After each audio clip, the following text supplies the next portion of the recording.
It happened in the kind of town where people still left their front doors unlocked.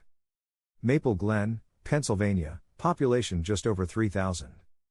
A place where everyone knew everyone, or at least thought they did. The kind of place where gossip spread faster than news, and crime usually meant a teen caught sneaking beer by the lake. But in the summer of 2018, that illusion of safety shattered. And the story that followed would haunt the town forever. It started on a warm Friday evening in July. Two strangers checked into the Maple Glen Inn, a modest roadside motel that sat on the edge of town, tucked behind a gas station and a small diner called Eddie's Grill. The strangers were a couple, maybe mid-30s, traveling light. Their names, according to the register, were Thomas and Rebecca Lane. They paid in cash. The motel manager, a man named Howard Drummond, later told police they seemed polite, friendly even. The kind of people you'd meet on a long road trip, weary but pleasant. Rebecca asked where she could get a good cup of coffee, and Thomas laughed when Howard recommended the diner next door, saying he'd already spotted it from the road. They stayed in room 12, at the far end of the lot. That night, nothing seemed unusual. Around 9:30, a few guests saw the couple at the diner, eating burgers and talking quietly in a corner booth. Rebecca was laughing. Thomas kept checking his phone. They left a little before 10, and that was the last confirmed sighting of them alive. The next morning, Howard noticed the room's "Do Not Disturb" sign still hanging on the door.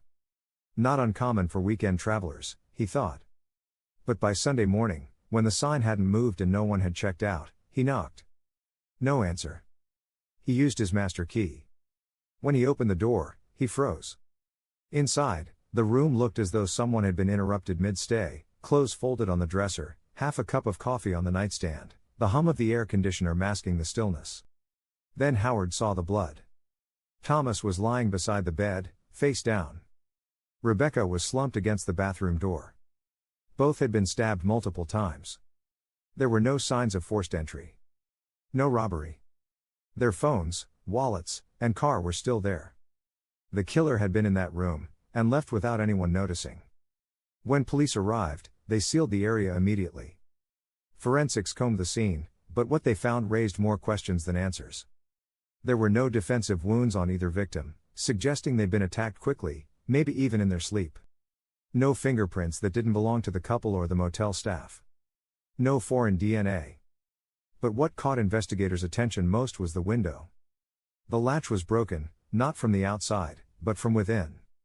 As if someone had exited through it. By Monday morning, the story spread across town. A double homicide, in Maple Glen. People couldn't believe it. The idea that two strangers could be brutally murdered in a motel just down the road. It didn't fit the town's idea of itself. Police started digging into who Thomas and Rebecca Lane really were. But that's when things got complicated. The IDs they'd used were fake. There were no records of anyone by those names. Their fingerprints didn't match any database.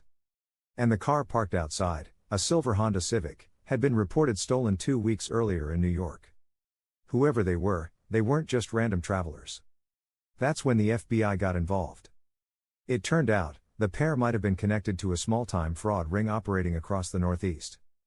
They'd been using fake names and forged documents to scam small-town businesses, short cons, nothing violent. But their pattern had been careful, predictable, and low risk. Until now. So why had someone decided to kill them? Detectives started piecing together the couple's last 48 hours. Surveillance footage from a gas station 2 miles away showed the couple filling up late Thursday night. And behind them, in the reflection of the glass door, there was another vehicle, a dark SUV. The driver never came inside, never left the car. But every camera from that night showed the same thing: wherever the couple stopped, that SUV wasn't far behind. The plates came back clean. Rental vehicle.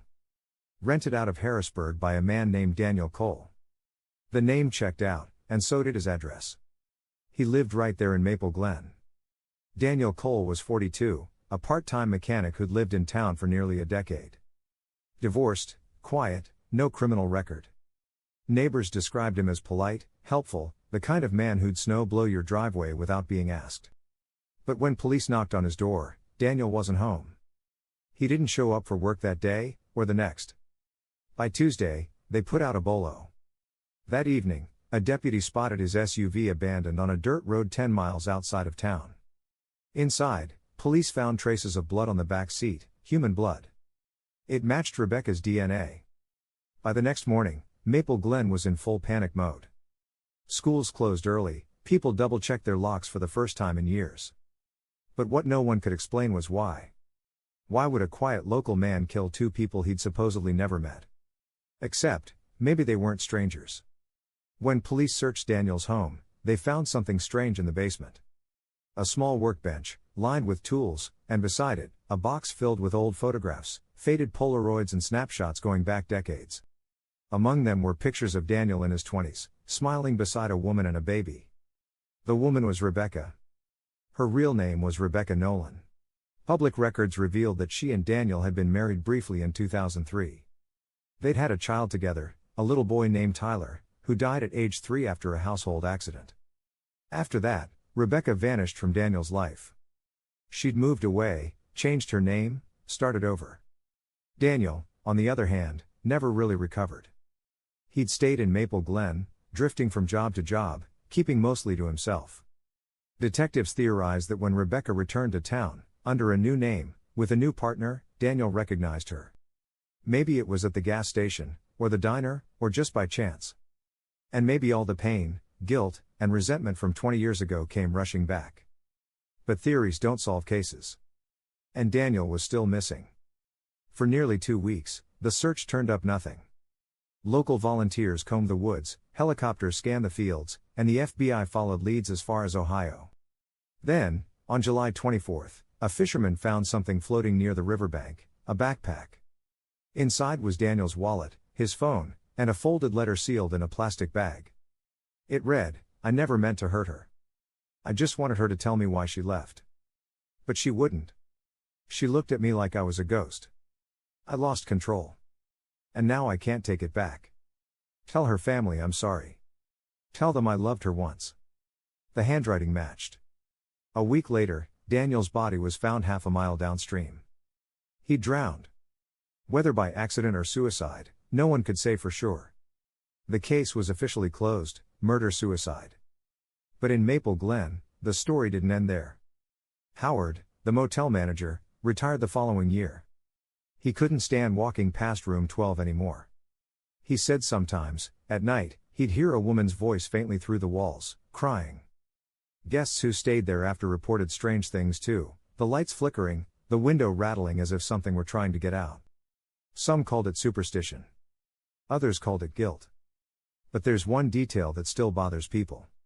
When police went through Daniel's house, they found something that didn't make it into the official report, a second set of photos.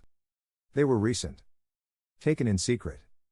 Of people around town, sitting in the diner, walking their dogs, filling up at the gas station. One of the last photos was dated just 3 days before the murders. It showed Thomas and Rebecca at the motel, checking in. And in the reflection of the glass door behind them, Daniel was watching.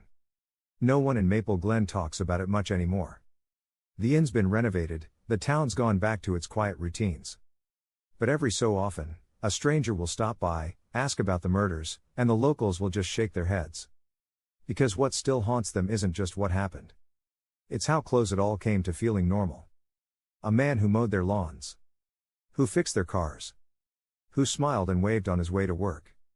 And when people ask how they never noticed anything strange about him, they always give the same answer.